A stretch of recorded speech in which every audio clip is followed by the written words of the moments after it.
Hey, you guys, I'm Phil Town. I'm from Rule One Investing, and today we're talking about, I think it's the hot topic that's on everybody's mind, and maybe even worldwide, and that's the current market that's going on right now. Are we in a downturn? Is it just about to take off to new highs? What's going on, right? Because it hit its highs in late February, and now the market's down, as I'm speaking, about 10%, having recovered a bunch. So in this video, let's talk about what's going on and how we as long-term Rule One style investors can use what's going on right now to make really cool investments. Okay, first things first, let's talk about what's happened. The US stock market has entered into a sharp correction in the recent weeks and then kind of recovered from it. The S&P 500 was down as much as 19%, which is really near bear market territory. 20% before it partially recovered. Now it's down 10% from the February high. So we're having a lot of volatility. Big tech names, the Tesla, Apple, Nvidia, part of that Mag 7, they've been smashed. Some of them have lost 20, even 30% of their value in just a few months. And volatility is skyrocketing. The VIX, which tracks volatility, basically measures how scared investors are, has spilled into levels that really spiked up there. We haven't seen that kind of stuff in years.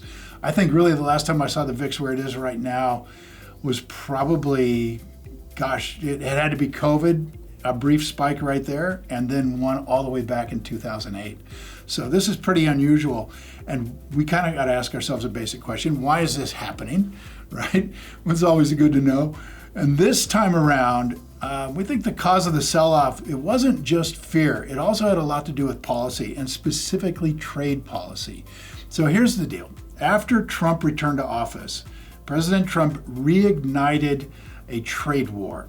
And this time, tariffs are more volatile, more aggressive than ever before. In recent weeks, for example, the United States just imposed tariffs up to 145% on Chinese imports. Pretty high up there. That's making a significant escalation in the trade tensions, obviously. And China responded with some serious tariffs going up to 125% on some US goods. The problem is, ultimately, in a trade war like this, if it doesn't get worked out, both countries can lose out potentially. Now, we'll see what we have to think about more of that as we go, but American goods could end up costing more, and Chinese goods are going to cost more for Americans. So these actions have already started disrupting global supply chains. They've certainly increased costs for businesses already, and they've had a really strong movement on the stock markets, real strong impact there. So why do tariffs impact stock prices of American companies? So let's start with that. The main reason higher tariffs are pulling at the stock market and creating volatility is that many American companies are going to face rising input costs on their products from foreign imports, and that is going to squeeze their profit margins. For example, automobile companies like GM and Ford, they assemble their cars in America, right? But an awful lot of their parts, something like 60% of their parts or more, are made in places like China or Mexico. Now, tariffs on those parts are making it more expensive for Ford and GM to bring those parts into the US, meaning that they're kind of stuck with making a very tough decision. Do they kind of eat the additional costs and make less profit per car, which will affect the stock market? Or do they raise their prices and risk selling fewer cars, which will affect the stock market?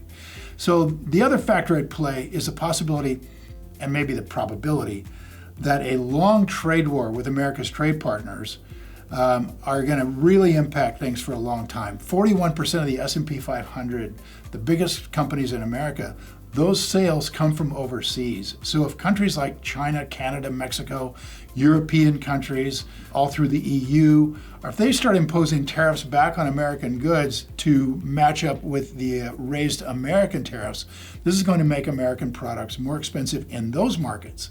Now, this would likely lead to reduction in foreign sales, which would also impact these businesses' bottom line and affect the stock market. So there are two core reasons, beyond just general fear, why the administration's trade policies actually have an impact on share prices. Let's take a look at one of my favorite companies, Apple. They manufacture a lot of their iPhones in China, a lot of their products in general in China for the American market, but they also sell a lot of products to China as well. So the US-China trade war, if it gets going, isn't great for them at all on either side.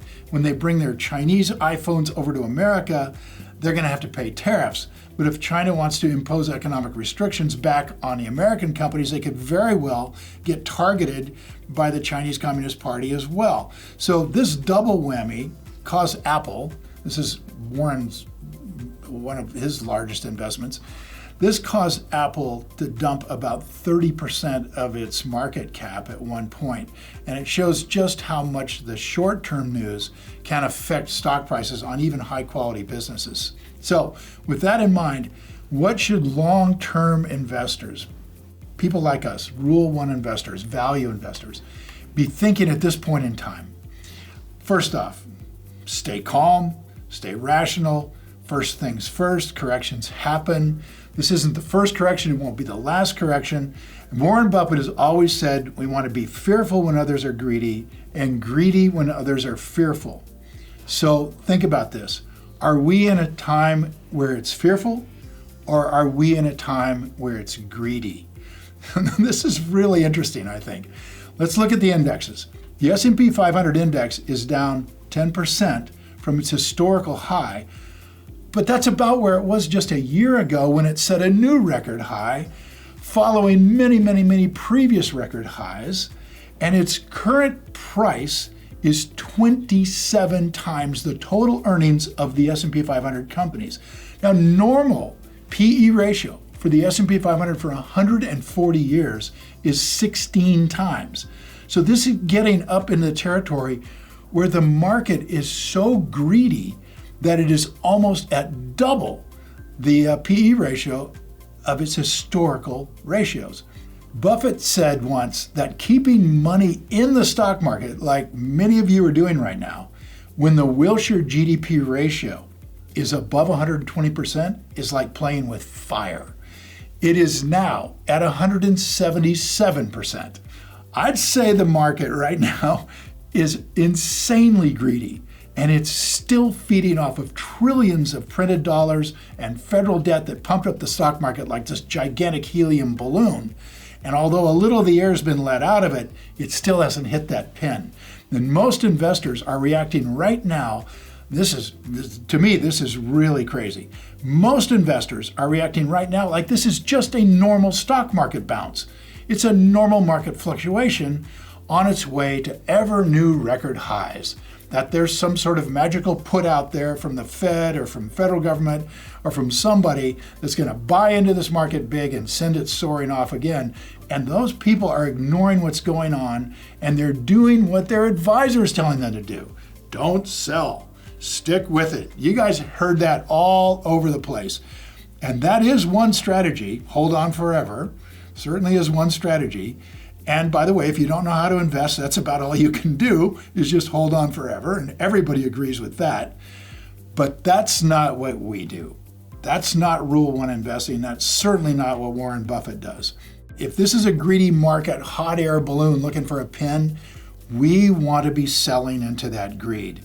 Warren Buffett sold a bunch of his stocks off, and he now has about $350 billion in cash, approximately double what he had just a couple years ago, and about 4x what he's had usually.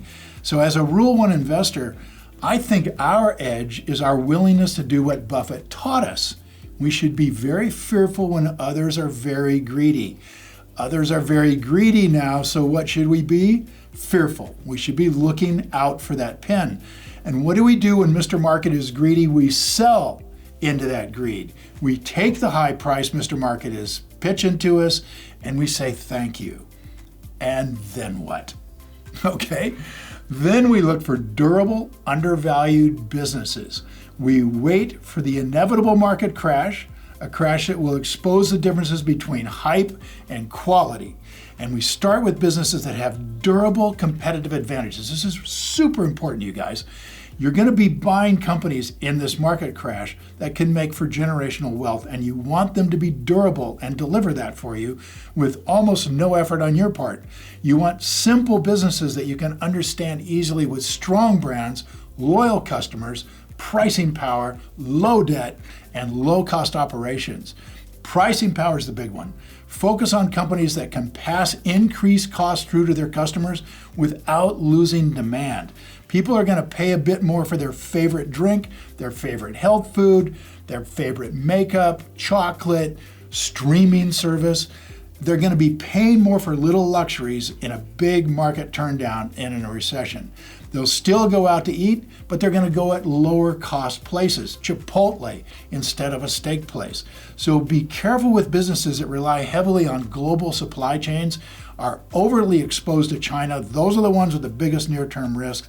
And remember, some businesses that have been caught in this market downturn likely won't be impacted at all by trade policy. Those are super anti-fragile businesses, and for those companies, this is a market event that's bringing share prices down for a reason that doesn't even apply to them, which is fantastic. That's what we want to get. So when it starts raining gold, we want to be ready. And as Buffett would say, we want to be out there with a wash tub, not a thimble, and that wash tub is cash. Now remember, you don't need to try to catch the bottom. Buffett never tries to time the exact bottom. I don't either, and neither should you. So instead, what we're going to look for are moments when the market pessimism has clearly overshot the fundamentals of a business, and a company that you've had your eye on suddenly trades at a big, fat margin of safety with strong cash flow, clean balance sheet. That's your fat pitch. So feel free to swing, and you start to tranche in right there. But remember, buying during a big market crash takes knowledge and discipline, and buying quality at a discount is what builds wealth over decades. Now, we want you to keep your foundation solid, so plan that the stock price will fall further even after you bought it. So I want you to hold back some cash. What we do is we tranche in. 1/4 of what we want, we buy when the thing goes on a margin of safety. We're holding back 3/4, and we'll begin investing those either in put options to buy more at a lower price, or we just hold on in cash until we find a bottom. So we want you to hold on to some cash because I want you to enjoy the ride down emotionally. Even if you start to see this company that you just bought fall off the table, the price gets lower by a lot, we want you to feel like, this is great because now I can buy more at this much lower price. So when you buy a company, imagine like it's a piece of real estate. Once you buy it, you own it for the long run. That's the end of it. So that money that goes into it will stay in it, so plan accordingly. Now, for the long-term investor, crashes are only dangerous if you find yourself tied up with cash limited and you're forced to sell. Otherwise, these are just short-term paper losses on our portfolio, and they are long-term generational wealth-making opportunities. So keep your foundation solid, keep your watch list ready, run your margin of safety calculations, and stay liquid enough to act when you see that opportunity happen. Overall, stick to that 4M analysis. You guys know that one, right? Meaning, moat, management, margin of safety that will naturally guide you through the market downturns, and it even might make you some money in the process. Now, before I sign off, I do want to let you guys know that if you feel like you're ready to take the next step in learning rule number 1 strategy from me and my team, we would love to see you at our next live workshop.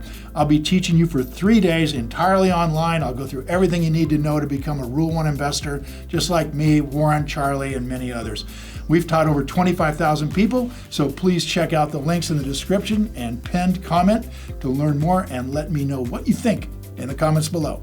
Is this a market downturn just getting started and we're in a perfect place to get liquid? Or is it just a small correction with a surging bull market and it's going off to the races again? Apart from that, thanks for watching. Now go play.